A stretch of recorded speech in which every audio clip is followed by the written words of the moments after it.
Halo teman-teman foodpreneur, selamat datang di Ramadan Ngabuburit bareng Foodies, program ngobrol-ngobrol santai yang menghadirkan narasumber-narasumber menarik di bidangnya didedikasikan untuk kemajuan foodpreneurs di seluruh Indonesia. Nah, acara ini spesial banget ya foodpreneurs karena hanya ada di bulan Ramadan aja nih. Dan acara ini tuh memang benar-benar buat menemenin foodpreneurs nambah ilmu sambil ngabuburit nunggu berbuka puasa. Nah, salam kenal, saya Yuki, Social Media Advisor di Foodies yang akan menemani foodpreneurs di kegiatan sore hari ini. Oke teman-teman, simak terus ya sampai acara selesai, karena pastinya materi sore hari ini bakalan menarik banget dan sangat bermanfaat. Jadi mau ngingetin juga nih buat teman-teman yang mau nge-share acara ini, boleh nanti ya di screenshot aja saat acara berlangsung, dan jangan lupa tag ke @foodies.id. Buat teman-teman yang mau nge-share ya di story-nya masing-masing, jangan lupa tag ke @foodies.id. Gampang banget kan? Nah, oke, sebelum kita panggil narasumber sore hari ini ya, kita bakalan bahas hari ini tuh mengenai ini, kesalahan dalam membuat laporan keuangan bagi pemula. Nah, pasti teman-teman gak sabar ya buat dengerin materi sore hari ini. Nah, sambil nunggu boleh nih teman-teman yang baru join, boleh di kolom komentar share dari mana aja asalnya. Terus kalau udah punya bisnis kuliner, bisnisnya apa juga boleh di-share ya. Nah, sambil kita tunggu narasumbernya, saya minta izin juga nih buat menyampaikan sedikit mengenai Foodies.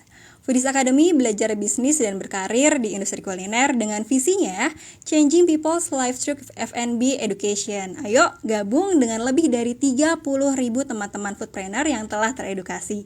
Jangan lupa juga buat teman-teman kunjungi channel Telegramnya Foodies di t.me/foodiesid yang berisi update mengenai perkembangan dan isu-isu terkini di bisnis kuliner setiap harinya.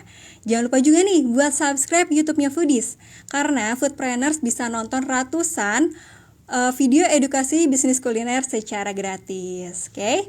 Untuk foodpreneurs yang mau bertanya nih, jangan lupa juga bisa nih ya, tanya aja di kolom komentar di kolom Q&A yang ada di kanan bawah di sini ya. Karena nanti kolom komentarnya bakal saya matiin ya. Oke, nah sambil nunggu narasumbernya masuk, saya coba undang. Nah, teman-teman yang mau share dari mana aja, dari kota mana aja boleh ya di kolom komentar. Saya undang dulu ya narasumber sore hari ini. Karena pastinya teman-teman bakalan kuat banget nih. Oke, kita tunggu narasumbernya. Nah, ini ada Mas Rafani dari Banda Aceh. Halo Mas, ya yang lain ini ada Ferry Bakery baru join. Dari mana aja nih, boleh share. Dari Batam ada yang udah join. Oke, dari mana aja boleh di-share ya. Nah, dari Jepara, halo Mas Zamzam ya, dari Jepara. Sih udah gak sabar banget ya, hari ini kita bakal bahas tentang laporan keuangan nih. Oke, kita tunggu narasumbernya ya. Oke.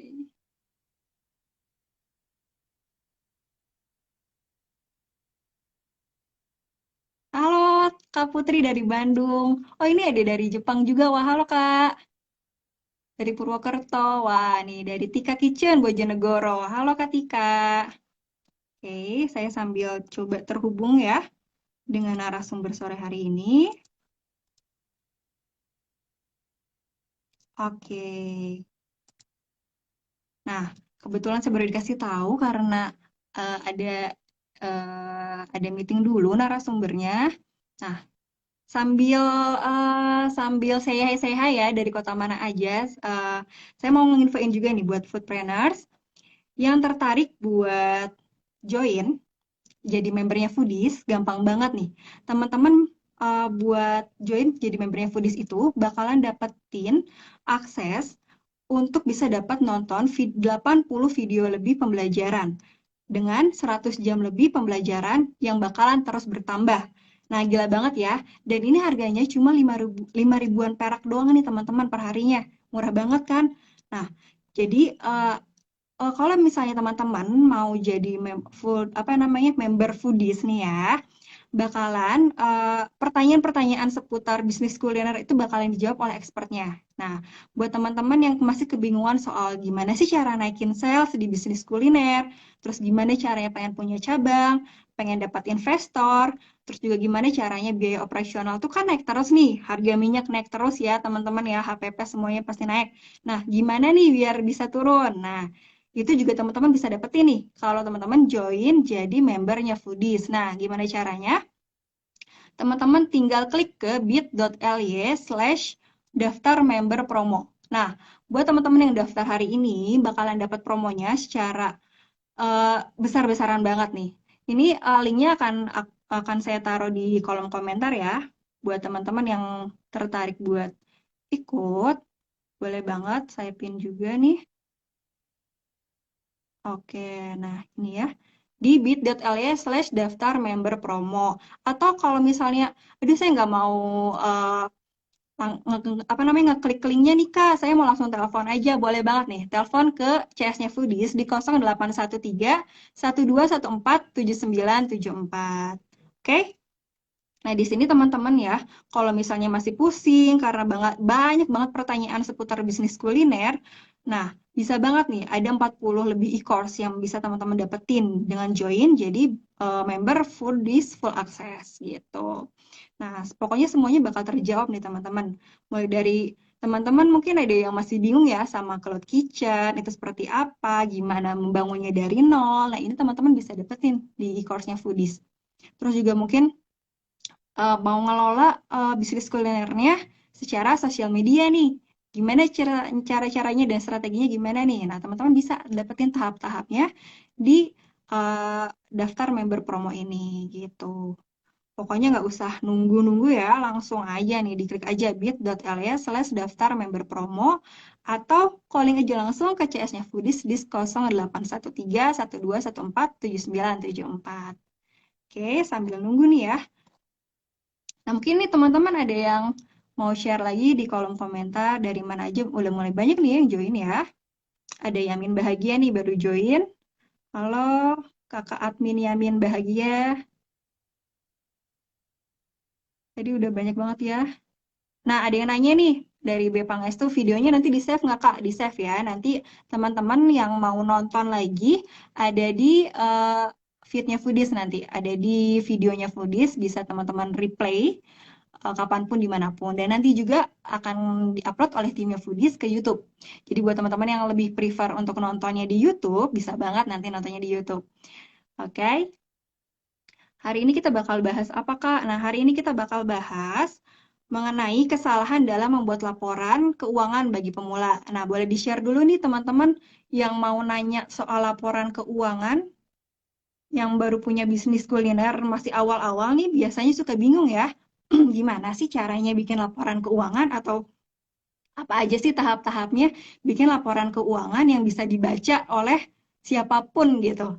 Nah, boleh teman-teman share aja pertanyaannya ke ini ya, ke kolom Q&A yang ada di kanan bawah ini. Jangan di kolom komentar ya kalau mau nulis pertanyaannya, karena nanti kolom komentarnya bakal saya nonaktifkan. Oke. Nah, ayo diundang juga nih teman-temannya yang lain ya. Nih banyak yang wave ya, halo.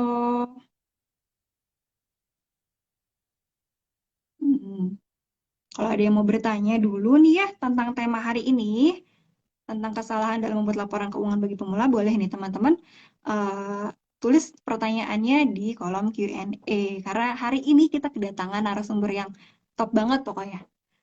Ada Pak Yuzak gitu, yang memang expert di bidang finance, di bidang keuangan. Gitu, teman-teman silahkan ya. Yang penasaran nanti kita bahas apa atau udah mulai muncul nih pertanyaan-pertanyaan di kepalanya tentang keuangan bisnis kuliner itu harus seperti apa? Boleh banget di-share pertanyaannya di kolom Q&A. Dari sekarang juga nggak apa-apa ditulis ya. Oke, sambil menunggu, ada yang mau share juga nggak nih dari teman-teman? Silahkan. Mulai banyak yang join, dari mana aja nih Kak? Ada Kak Wahyu Trian 888 join.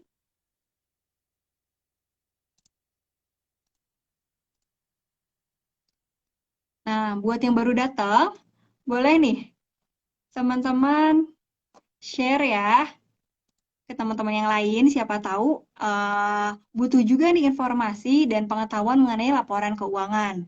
Karena hari ini kita bakal bahas banyak banget tentang laporan keuangan bagi pemula, terutama kesalahan-kesalahan yang biasanya terjadi nih di dalam pembuatan laporan keuangan. Oke.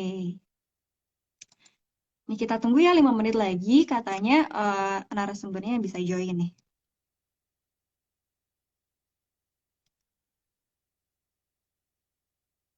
Oke, boleh ya di-share ya hari ini ke teman-teman yang lain, teman-teman foodpreneurs yang lain yang pengen nonton.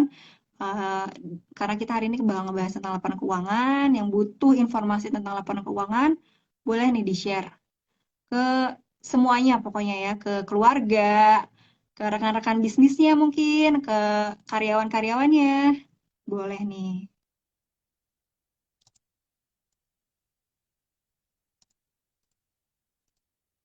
Nah, sambil nunggu mungkin saya mau nginfoin lagi buat teman-teman yang baru join. Nih, buat teman-teman yang baru join, yang masih pusing karena banyak banget pertanyaan seputar bisnis kuliner, yang masih pusing karena punya banyak banget masalah tentang bisnis kuliner. Nah, teman-teman bisa dapetin jawabannya dengan menyelesaikan 40 lebih e-course dari Foodies, ya. Yang dimana di dalam e-course ini teman-teman bisa nonton 80 video lebih dengan 100 jam pembelajaran dan bakal terus bertambah. Gila banget ya. Dan ini tuh banyak banget testimoninya yang ngerasa kalau menjadi Foodies member full access ini keuntungannya luar biasa.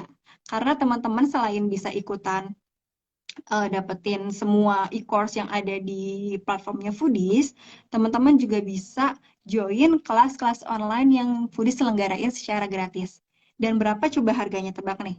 Cuma 5 ribuan aja per harinya. Oke? Dan itu murah banget loh teman-teman. Bisa dapetin 80 video lebih, 100 jam lebih pembelajaran yang bisa teman-teman dapetin. Nah, ini sepertinya udah join narasumbernya. Saya undang lagi ya. Oke.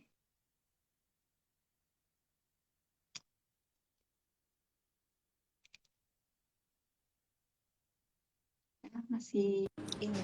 Nah, oke. Ya, halo Pak Yuzak, Assalamualaikum. Malam warahmatullahi wabarakatuh. Halo semuanya teman-teman. Halo teman-teman foodpreneurs nih, kita kedatangan narasumber kita yang expert banget di bidangnya nih. Ada Pak Yuzak M. Yahya. Nah, Halo. beliau Sorry, adalah, sorry. iya nggak apa-apa Pak, kita tunggu. Nah, beliau adalah CEO dari Serasa Food dan co-founder Smart Business Map serta financial expert di Foodies. Oke Pak, gimana puasanya Pak? Kita udah mulai masuk hari ke-12 ya, insya Allah. Lancar Iya, Pak? alhamdulillah. Lancar, lancar, lancar. Alhamdulillah Alhamdulillah. lancar. Ya, alhamdulillah lancar. Nah, hari ini kita bakal Gimana? bahas nih Pak tentang laporan keuangan bagi pemula nih. Menarik Oke. banget. Iya, dan banyak banget tadi tuh udah teman-teman udah pada ada beberapa pertanyaan. Nah, Ya, oke. Nah, mungkin kita langsung mulai aja ya Pak ya. oke. Oke. Topiknya itu kan tentang kesalahan dalam membuat laporan keuangan bagi pemula nih ya.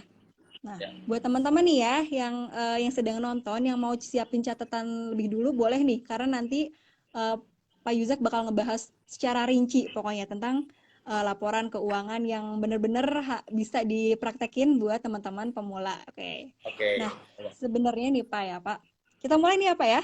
Oke. Yuk, kita mulai yuk, Oke, siap. teman-teman. Yuk kita mulai. Nah, sebenarnya seberapa penting sih Pak bagi seorang pebisnis pemula ya untuk membuat laporan keuangan? Karena kan kadang laporan keuangan tuh kayak bikinnya tuh dalam otaknya pebisnis pemula mungkin ya, Hmm? itu tuh kayak wah ini kayaknya nggak penting-penting amat dan susah gitu. Ya. Oke. Kira-kira laporan keuangan yang bisa diterapin itu dan diperlukan oleh pemula itu seperti apa nih Pak? Oke, saya jawab ya, teman-teman ya. Oke. Bentar. Boleh. Oke, jadi laporan keuangan yang untuk pemula gitu ya. Nah, mungkin saya akan Mm-mm. eh, jawab dulu tentang kenapa sih kita harus punya laporan keuangan, gitu ya, karena itu Ya. hal yang penting menurut saya. Oke, sebentar, saya nyalain kamera. Ada bagus belum backgroundnya? Bagus Pak sekarang, hijau-hijau Oke. seger gitu. Oke. Nah, jadi gini teman-teman, banyak kesalahan ya, banyak kesalahan yang dipahami sama para pebisnis pemula adalah bahwa laporan keuangan itu adalah satu kegiatan yang nggak penting ya di pada saat kita membangun bisnis pertama kali. Itu kesalahan yang fatal menurut saya sih. Gitu ya. Karena memang banyak dari kita kan kalau kita berbisnis itu kan pertama kita fokusnya jualan dulu, bagaimana mengenalkan produk kita ke customer dan segala macam. Itu penting. Tapi membuat laporan keuangan juga penting. Kenapa? Gitu ya. Pertama adalah laporan keuangan itu fungsinya banyak. Yang pertama, yang paling penting adalah untuk mencatat track record bisnis kita. Karena gini, saya banyak sekali menemukan bisnis-bisnis yang sudah lumayan besar. Sampai akhirnya bisnis itu sulit untuk di scale up. Kenapa? Karena nggak punya track record yang lengkap. Karena mereka ini baru melakukan pembukuan atau membuat laporan keuangannya itu baru-baru. Padahal bisnisnya, let's say, bisnisnya udah 5 tahun. Tapi baru dicatat laporan keuangannya 1 tahun terakhir. Artinya sebenarnya bisnis ini udah menghilangkan jejaknya selama 4 tahun. Padahal 4 tahun itu adalah perjalanan dia yang harus ada rekam jejaknya. Dan itu rekam jejak itu sangat penting untuk menentukan strategi scale up-nya seperti apa. Nah, itu yang harus kita pahami. Jadi intinya adalah Anda harus bikin laporan keuangan, gitu ya, laporan keuangan sejak bisnis Anda itu dijalankan. Wajib itu, hukumnya wajib. Nah, cuma pertanyaannya adalah kebanyakan dari kita mungkin udah berpikir bahwa laporan keuangan itu ribet bikinnya, gitu ya, ribet bikinnya, harus pakai software lah, harus pakai ini dan segala macam. Nah, itu mindset yang salah juga. Saya nggak mengatakan bahwa kalau Anda punya bisnis, Anda harus bikin laporan keuangan yang complicated, yang pakai sistem dan segala macam. Nggak mesti seperti itu. Minimal Anda lakukan pembukuan paling sederhana. Apa sih pembukuan yang paling sederhana? Minimal catat transaksi uang masuk dan uang keluar. Itu aja dulu. Uang masuknya itu dari mana, dari customer siapa, ya. Uang keluarnya untuk apa, berapa, dan mana bukti-buktinya dikumpulkan. Jadi itu aja dulu. Tertib administrasi di awal-awal dulu. Walaupun ini kegiatan yang menyebalkan buat beberapa pengusaha pemula gitu ya, tapi pastikan Anda melakukannya teman-teman. Ya, karena Anda sedang mencatat track record dari perjalanan bisnis Anda. Simple aja dulu catat. Uang masuk berapa, kapan gitu ya, dari customer yang mana, uang keluar untuk beli apa gitu ya, dan apa buktinya mana, berapa segala macam. Nah, itu adalah laporan keuangan yang paling sederhana. Nanti stepnya, kalau bisnis Anda sudah mulai berkembang, mulai menggunakan sistem penjualannya sudah menggunakan POS, sistem keuangannya sudah menggunakan software, Anda sudah punya orang yang dedicated khusus membuat pembukuan untuk bisnis Anda dan lain-lain. Itu stepnya berikutnya. Ya, jadi laporan keuangan buat saya sangat penting. Dan kesalahan yang paling banyak saya lihat adalah lebih ke mindset pebisnis, apalagi baru-baru bisnis, mereka nggak melakukan pembukuan. Sehingga mereka nggak tahu bisnis mereka ini sebenarnya untung atau rugi karena mereka nggak ada pembukuan. Dan mereka juga nggak pernah tahu bagaimana bisnis kita bisa dikembangkan karena nggak ada historical, nggak ada track record yang mereka lakukan. Itu mungkin jawaban saya. Suaranya kok nggak?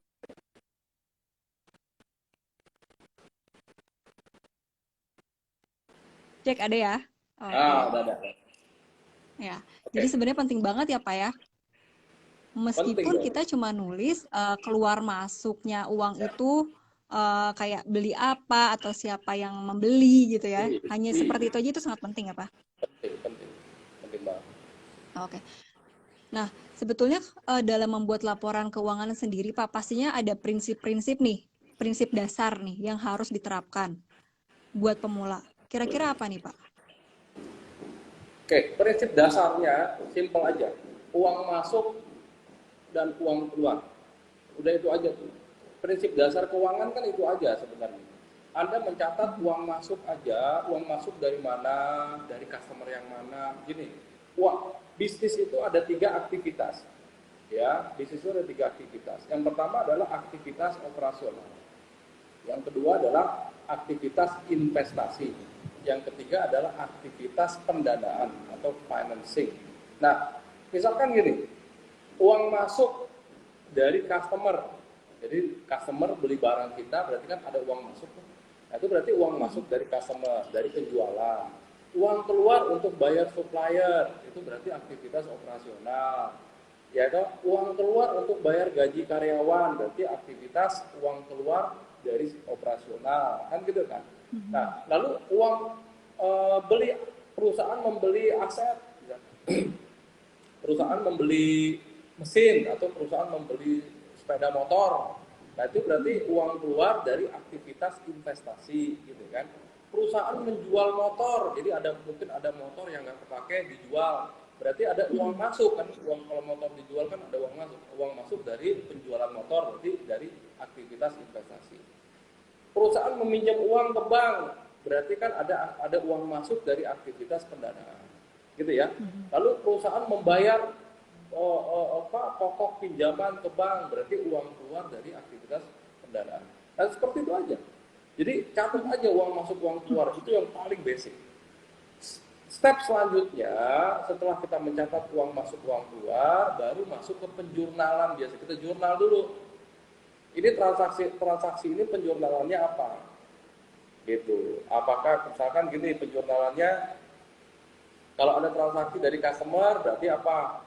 Revenue terhadap apa? Jadi itu mulai kita lakukan penjurnalan. Itu step selanjutnya. Tapi yang paling prinsip basic adalah catat uang masuk, catat uang keluar. Itu aja. Pakai aja tuh buku yang panjang tuh kayak buku tukar kartu kredit. Catat. Buku kas ya biasanya. Ya buku kas itu hari ini catat. Kayak gitu aja. Ya. Baru dari situ nanti kita mulai pindahkan ke sistem. Itu jauh lebih enak. Gitu sih. Oke. Prinsipnya benar-benar dasar sih apa ya. Yang penting keluarnya masuk uang itu tercatat dengan rapi. Nah, mungkin kendala banyak pebisnis awal adalah pebisnis pemula ya. Awal-awal tuh rajin nih, Pak. Awal-awal rajin menulis, tengah-tengah orderan semakin banyak, terus secara detail tidak tertulis keluar masuknya uang. Nah, untuk menyikapi hal kayak begitu gimana nih, Pak? Sorry, tadi pertanyaannya keputus. Agak ini. Coba keputus. Oke. Nah, kalau misalnya nih Pak, biasanya kan pebisnis itu yang awal-awal rajin nulis pembukuan atau kas keluar masuknya uang.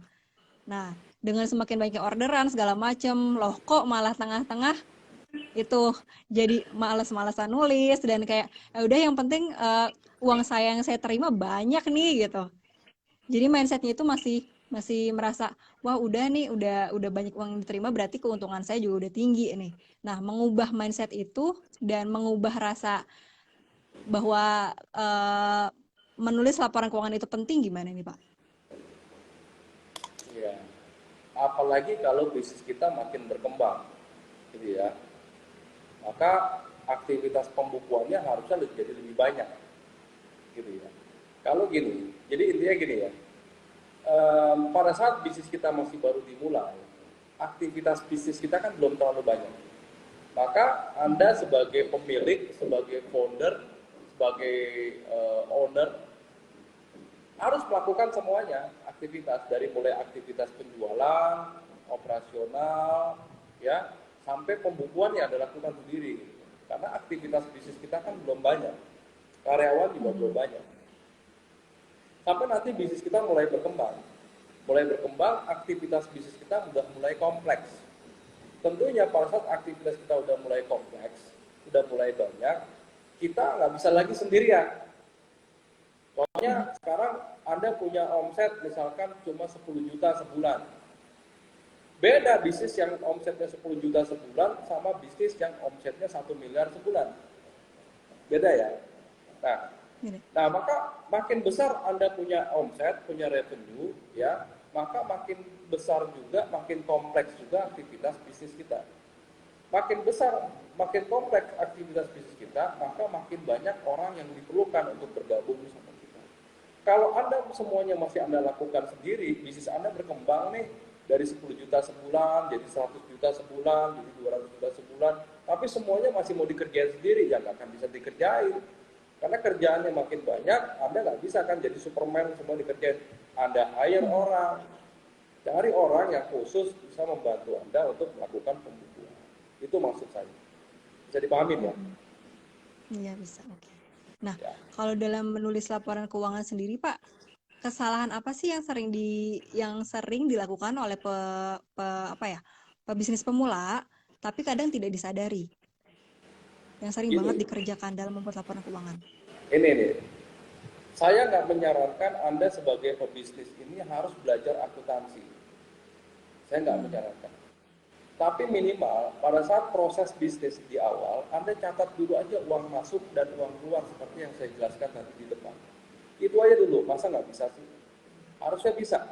Ya, biasanya mulai muncul kesalahan itu ketika aktivitas bisnisnya udah mulai kompleks. Misalkan gini, ada komponen yang harusnya dicatat di bagian operasional, dimasukkannya di dalam perhitungan HPP. Ada yang harusnya dicatatnya masuknya ke dalam perhitungan HPP, tapi dicatatnya di operasional. Kan gitu ya. Nah itu lebih kompleks. Nah kalau yang udah lebih kompleks kayak gitu, saya sarankan Anda mulai meng-hire akuntan. Orang yang udah memang profesinya di sana.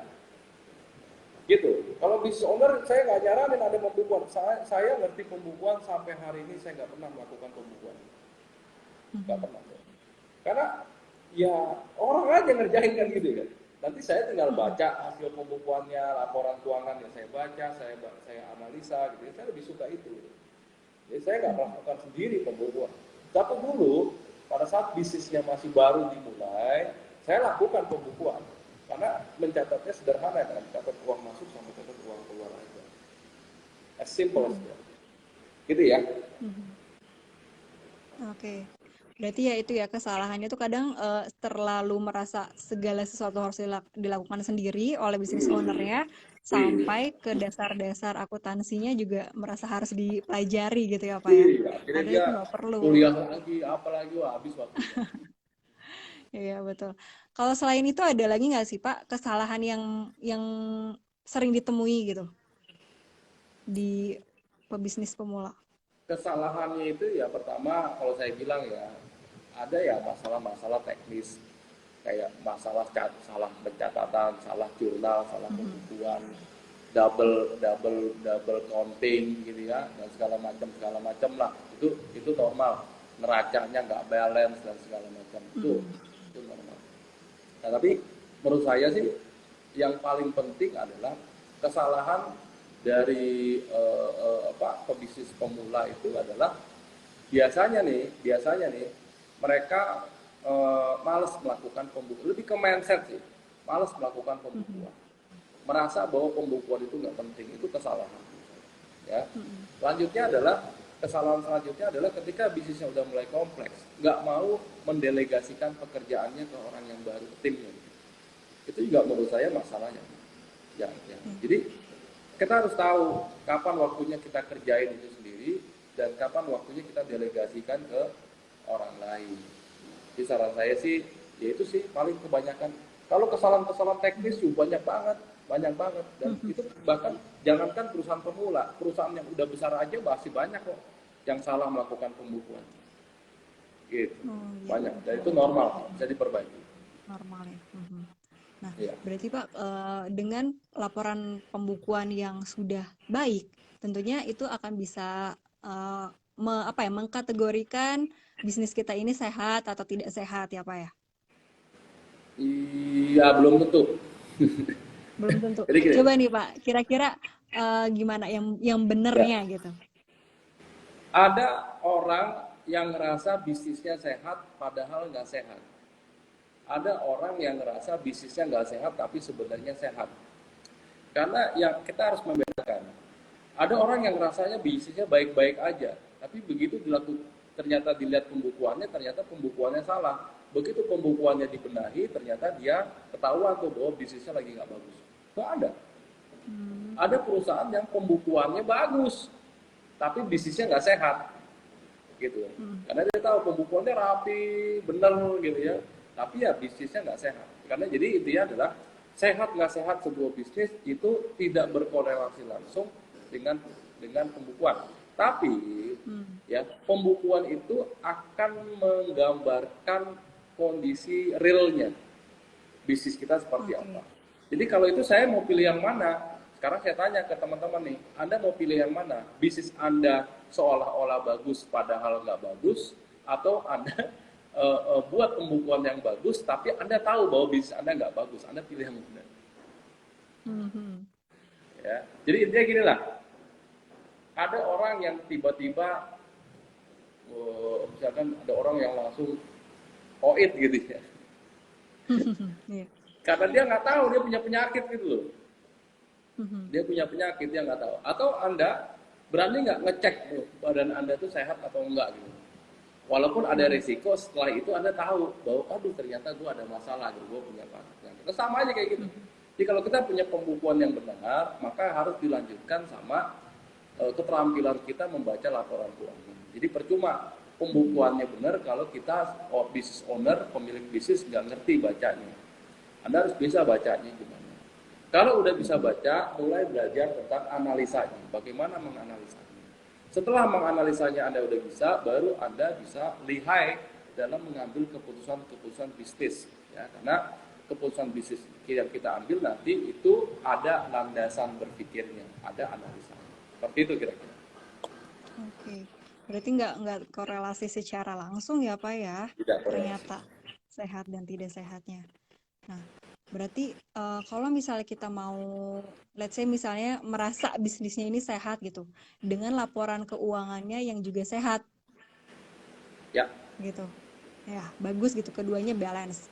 Nah, ada nggak sih Pak ya langkah-langkah gimana? supaya supaya bisnisnya ini tetap tetap sehat gitu, tetap laporan juga tetap tercatat dengan rapi seperti itu. Kondisi ideal gitu Pak, untuk bisa menetapkan kondisi ideal seperti itu. Ya, jadi gini, sehat nggak sehat sebuah perusahaan itu faktornya banyak. Mhm. Faktornya banyak. Kita mau ngelihat dari apanya. Pertama, sehat nggak sehat. Kita bisa lihat dari sisi profitability atau apa ya namanya tingkat keuntungan, untung atau tidaknya sebuah perusahaan. Nah, kalau kita mau ngelihat profitability, ya, berarti kalau kita mau ngelihat profitability dari sebuah perusahaan yang sehat, ya kita tinggal lihat nih apakah perusahaan kita profit atau enggak. Dengan membandingkan semua komponen biaya terhadap omset kita, terhadap revenue, ya terhadap omset. Baru bawahnya kita lihat nih perusahaan ini profitnya berapa persen. Baru kita bandingkan dengan industri sejenis. Misalkan Anda jualan ayam geprek, lalu Anda punya profit 15%. Lalu Anda bandingkan dengan KFC laba bersihnya 25%, misalkan gitu ya. Berarti Mhm. bisnis Anda profitability-nya masih kurang bagus. Kenapa? Karena rata-rata industri di 25%, sementara Anda di 15%, misalkan kayak gitu ya. Mhm. Nah, berarti Mhm. Anda tugas kita harus bagaimana profitnya kita tingkatkan lagi. Minimal sama ya atau mendekati bisnis yang sejenis. Ya udah. Nah, itu kayak gitu. Yang kedua adalah sehat nggak sehatnya sebuah bisnis bisa dilihat dari rasio-rasio atau analisa-analisa keuangan yang lain. Misalkan kita mau melihat analisa apa? Analisa likuiditas. Perusahaan ini secara likuiditas bagaimana perusahaan ini? Uangnya ada atau enggak? Kemampuan perusahaan memenuhi kewajiban jangka pendeknya itu bagaimana? Bagaimana rasionya? Ya tentunya saya nggak akan bisa jelaskan detail ya rasio likuiditas itu bagaimana ngitungnya di forum ini. Gitu. Teman-teman boleh ikut webinar saya, ikut kelas-kelas saya gitu Mhm. ya untuk belajar analisa keuangan. Gitu ya. Nah lalu juga bisa menggunakan analisa apa lagi misalkan? Analisa rasio efisiensi ratio. Misalkan kita mau pakai apa-apa segala macam itu banyak. Jadi tergantung kita mau lihat Mhm. yang mana. Tapi yang paling sederhana buat teman-teman yang bisnisnya pemula ya, lihat aja profit dan cash flow-nya. Apakah perusahaan kita profit dan apakah cash flow-nya kita ada duitnya, apakah sehat. Ya. Jadi pastikan dua itu aja mungkin sebagai acuan melihat bisnis kita ini sehat atau tidak. Itu. Oke, ini udah ada beberapa pertanyaan yang masuk. Kita sambil jawab beberapa pertanyaannya ya, Pak ya. Ya. Oke, ini ada pertanyaan dari Mas Aldo. Nih, pertanyaannya adalah, Mas Aldo ini punya restoran nih Pak. Pembukuan keuangan di restoran baiknya dilakukan harian atau bulanan ya Pak? Gitu katanya. Kalau Gimana nih aktivitas Pak? Kalau aktivitas pembukuannya mah banget kan tiap hari, tiap jam. Ya Mhm, makanya kan tiap jam, tiap menit ya harus selama rapi. ada transaksi ya dicatat. Ya, selama Mhm, terjadi transaksi ya harus dicatat saat itu juga. Nah, cuma yang dimaksud tadi adalah mungkin ya rekapnya, rekap bisa harian, gitu ya, rekap penjualan mhm. harian semuanya, gitu ya. Laporannya bisa ada laporan harian, ada laporan mingguan, ada laporan bulan, tergantung kebutuhan. Tapi kalau kalau pembukuannya itu aktivitasnya ya, ya setiap kali ada transaksi. Jadi kalau sehari kita punya 1.000 transaksi, ya 1.000-1.000-nya itu dicatat di hari yang sama. Dicatat. Gitu. Mhm. Jadi tidak ada sampai yang ke skip ya Pak ya, jangan sampai ke skip. Semuanya memang harus dicatat secara rapi. Ini ada lagi Pak Iya. pertanyaan ya.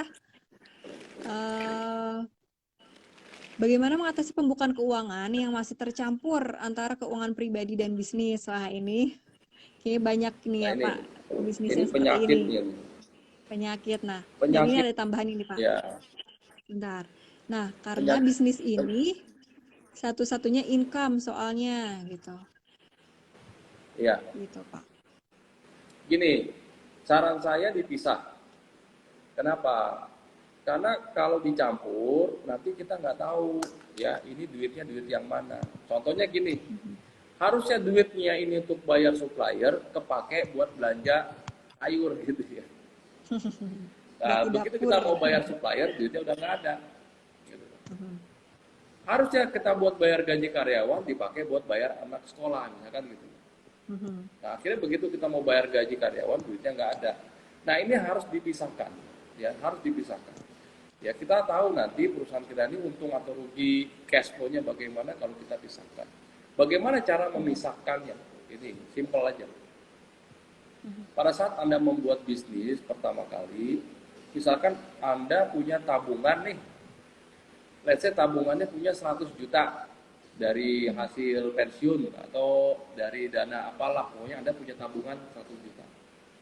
Lalu Anda mau berbisnis, bisnisnya misalkan bisnis ayam geprek, modalnya misalkan 50 juta.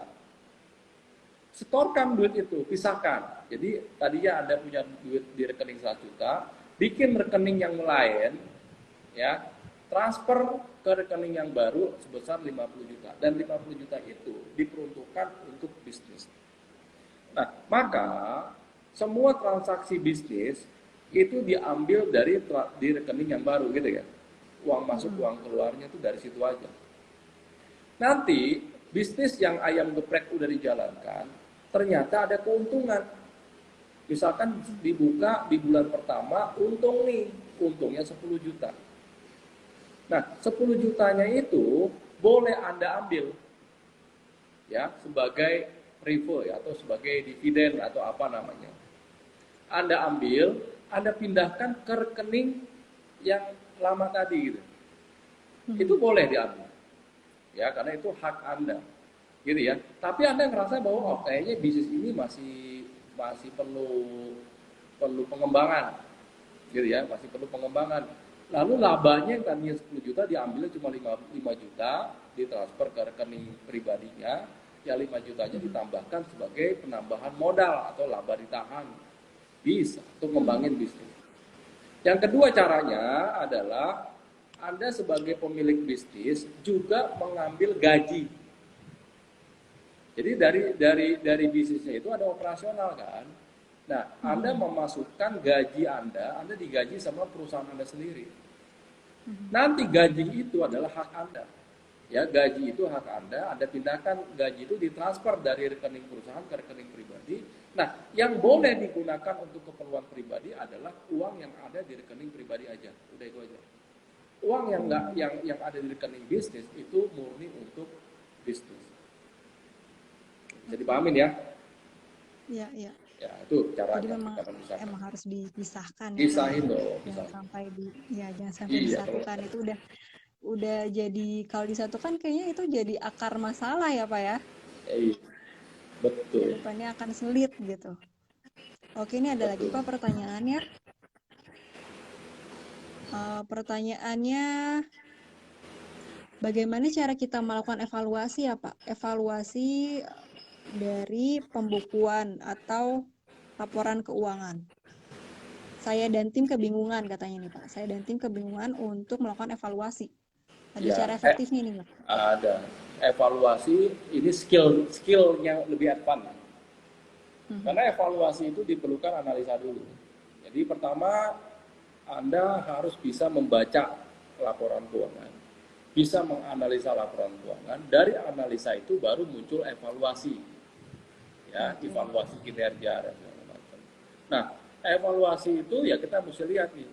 Yang pertama yang kita lihat biasanya adalah wajar dan tidak wajar dari semua transaksi Hmm. tersebut.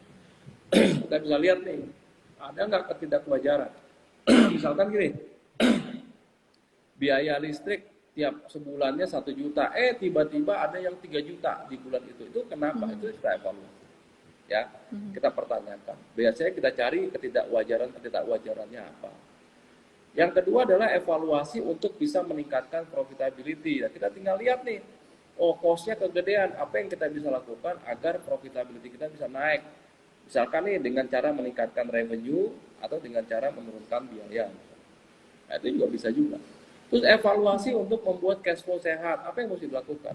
Selama ini perusahaan membayar ke supplier cash. Sekarang mungkin kita Mhm. evaluasi, kita bayar ke suppliernya mundur misalnya. Nah, itu banyak evaluasinya. Tapi ya evaluasi ini skill, ya.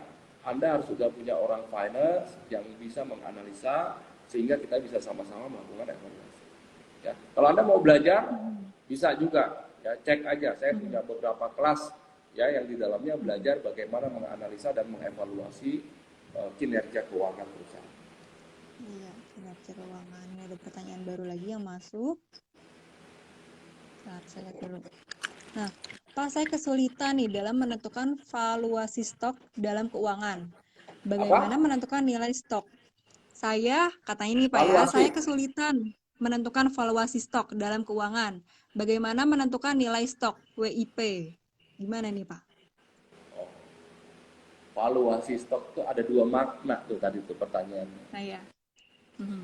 Ya, karena bahasanya kalau udah ngomongin valuasi stok lagi, berarti Ya. kan yang ada di kepala saya adalah bagaimana Anda kesulitan menghitung nilai saham atau Mhm. stok misalkan, ya, ya bisnis Anda. Makanya saya agak kaget, wah ini pertanyaannya sangat advance, ya, Agak expert. agak expert. Ya, saya bisa menjawabnya, tapi apa iya itu pertanyaannya? Oh, nggak taunya tadi keluar keyword WIP, berarti work in progress, Iya. berarti itu ngomongin inventory atau persediaan, Mhm. gitu ya. Nah, oke, sekarang Anda kesulitan menghitung stok.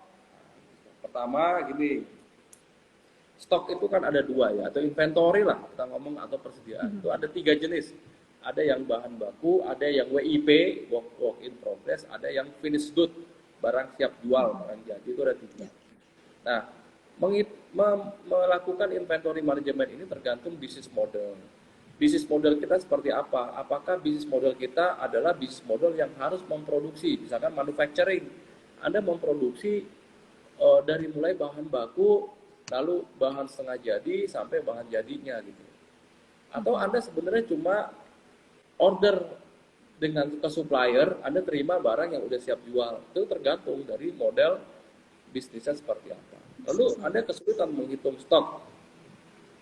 Kalau bisnis Anda manufacturing, memang rata-rata menghitung stok itu agak ribet.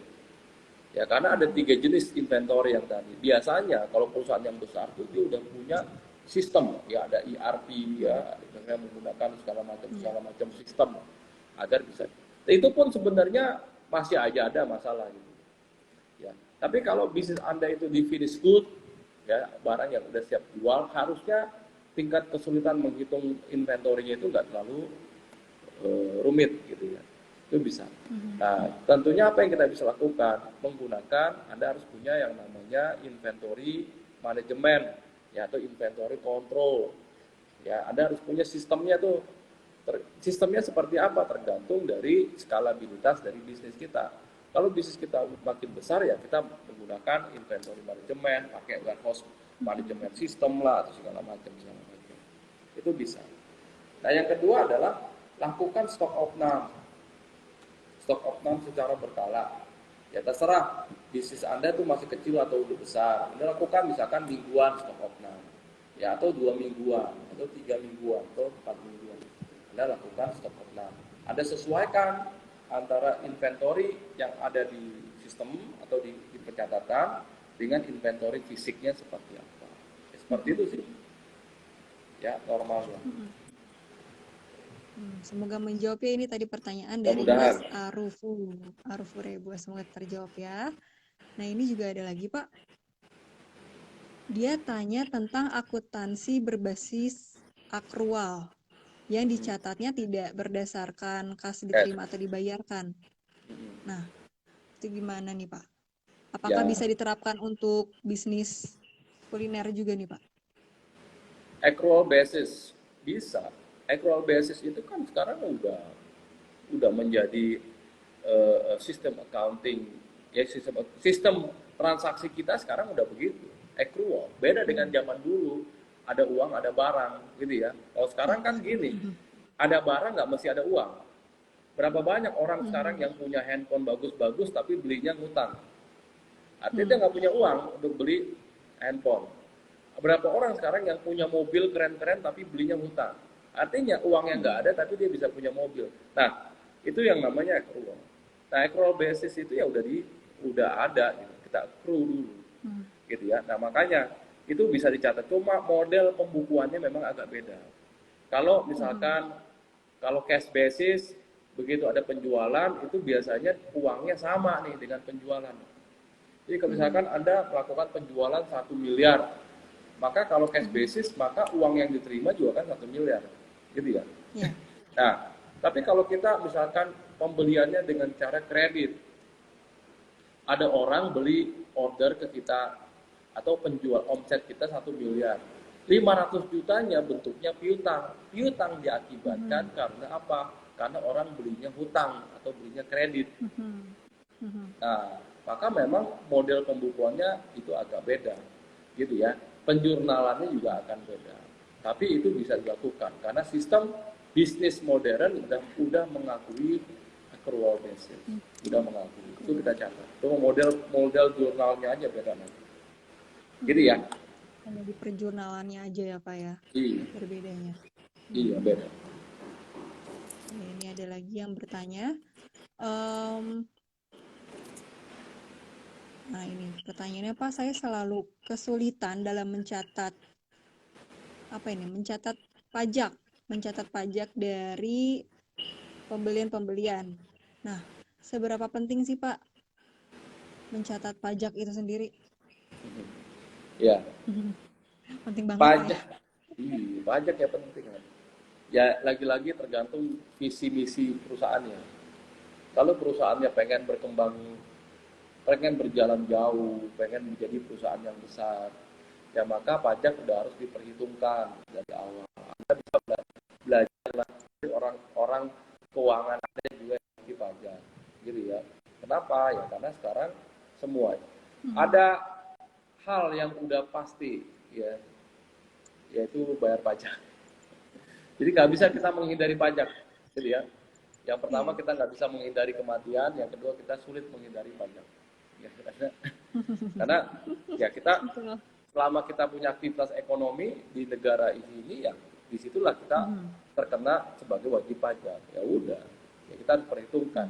Nah cuma pajak ini kan bisa di planning, ya kita bisa efisiensi pajak gitu ya dengan tax planning itu bisa juga. Jadi pinter-pinter lah. Tapi saran saya memang pajak ini udah harus diperhitungkan sejak bisnis Anda dijalankan. Kesulitan menghitung pajak ya sama. Saya juga kadang-kadang kesulitan. Dan makin kompleks bisnisnya ya makin ini. Semuanya sama. Cuma kita harus punya mindset ya ini harus diselesaikan. Harus diberesin. Either kita pakai konsultan atau kita selesaikan secara internal aja sendiri. Iya. Gitu. Oke, semoga menjawab ini ada tadi pertanyaannya. Allah. Semoga jawabannya terjawab. Ini ada lagi pertanyaannya, Pak. Saya bacain lagi ya. Eh, Ya. oke. Nah, ini pertanyaannya sebenarnya tadi udah terjawab sih, Pak. Dari Mas Hamzah. Mas, di waktu kapan kita membutuhkan orang lain untuk menghandle keuangan bisnis kita? Ya jelas di saat kita nggak bisa handle sendiri ya, Pak ya. Betul, betul. Ya. Atau Bapak pernah menemukan kasus yang atau apa ya, atau bisnis yang ternyata handle sendiri tuh sesulit itu gitu, Pak? Ya, ada orang yang bilang Atau gini ya, ada orang yang bilang tuh gini, tangan kanannya business owner itu ya orang keuangan. Mhm. Nah, jadi memang orang keuangan ini penting sih. Kalau bisnis kita udah mulai besar, keberadaan orang keuangan ini sangat penting untuk kita jadikan teman diskusi kita, Ya. untuk kita ningkatin bisnis kita, ya, teman diskusi. Mhm. Jadi menurut saya sih orang keuangan itu sangat penting. Ya, kalau Mhm. bisnis kita udah mulai besar, kapan? Ya kalau bisnis Anda udah mulai besar, udah mulai kompleks, Mhm. ya Anda udah nggak bisa handle sendiri, kita lebih fokus misalkan ke penjualan atau marketing atau apa, ya kita udah mulai hire orang keuangan. Cari orang keuangan yang Mhm. betul-betul menurut Anda ini bisa membantu Anda. Itu ya. Mhm. Ya, tuh. Oke. Semoga terjawab ya tadi. Dan ini mungkin ini pertanyaan terakhir ya, Pak ya. Oke, Berarti kita saya udah juga mau lanjut ngobrol meeting. hampir 1 jam. Oke, Ya, siap. Ini satu lagi pertanyaan. Nah, saya punya masalah. Aduh, masalah berutang dalam jumlah yang cukup banyak katanya nih. Nah, gimana cara menuliskan dalam laporan keuangan karena laporan keuangan saya hanya tertulis keluar masuknya uang saja. Nah, itu Pak.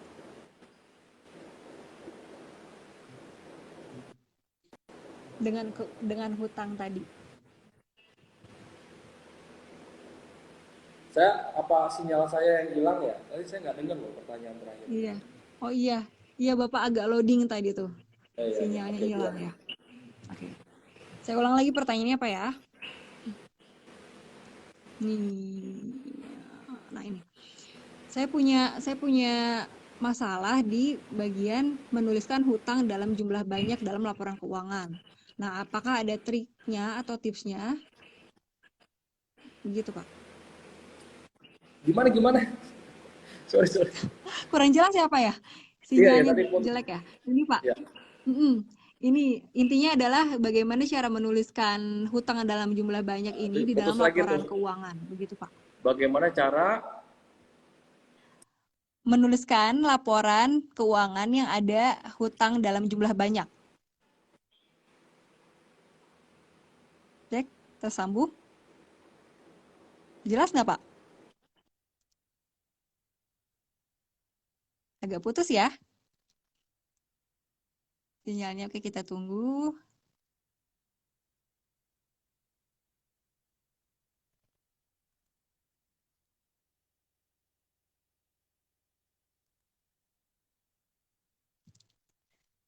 Kita tunggu Pak Yuzak ya, teman-teman foodrunners. Sepertinya agak susah sinyal. Nah, buat teman-teman yang mau tanya, silahkan tuliskan kolom kolom komentar ya. Wah, ini eh, sinyalnya kayaknya keputus. Saya undang lagi ya, Pak Yuzak ya.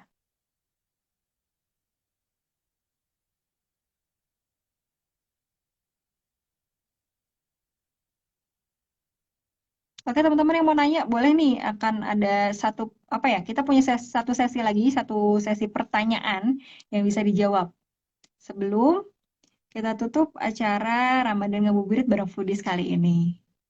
Oke, mau menuliskan pertanyaannya boleh ya? Silakan tulis, nanti akan dipilih beberapa pertanyaan yang beruntung yang bisa kita bantu jawab. Oke, saya masih coba terhubung juga dengan Pak Yuzaknya.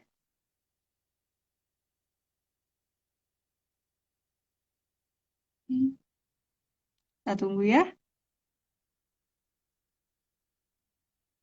Teman-teman yang mau nanya silahkan ya, tulis di kolom Q&A di bagian bawah kanan, kanan bawah ini. Silahkan tuliskan pertanyaannya. Sambil saya coba invite lagi Pak Yuzak.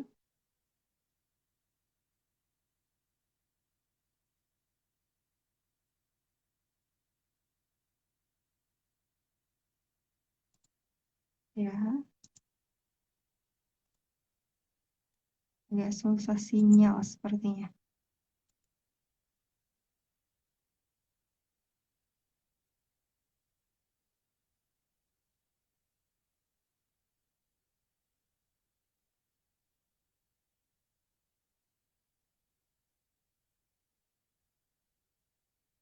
Hmm, masih susah ya. Tidak, belum terhubung. Tunggu sebentar ya. Kita coba undang lagi.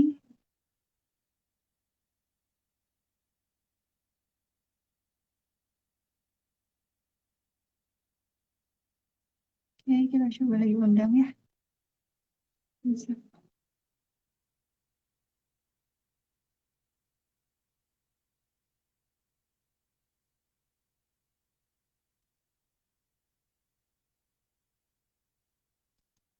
Kita tunggu ya teman-teman ya.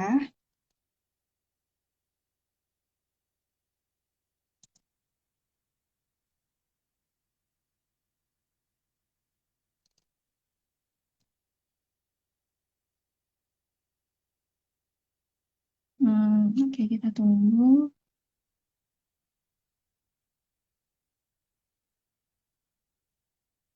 Kita coba undang.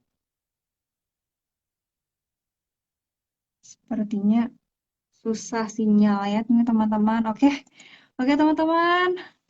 Dengan sangat menyesal, mohon maaf ya, kita terputus nih di Ramadan Ngabuburit kali ini yang temanya itu padahal menarik banget ya, tentang kesalahan pemula dalam melakukan laporan keuangan.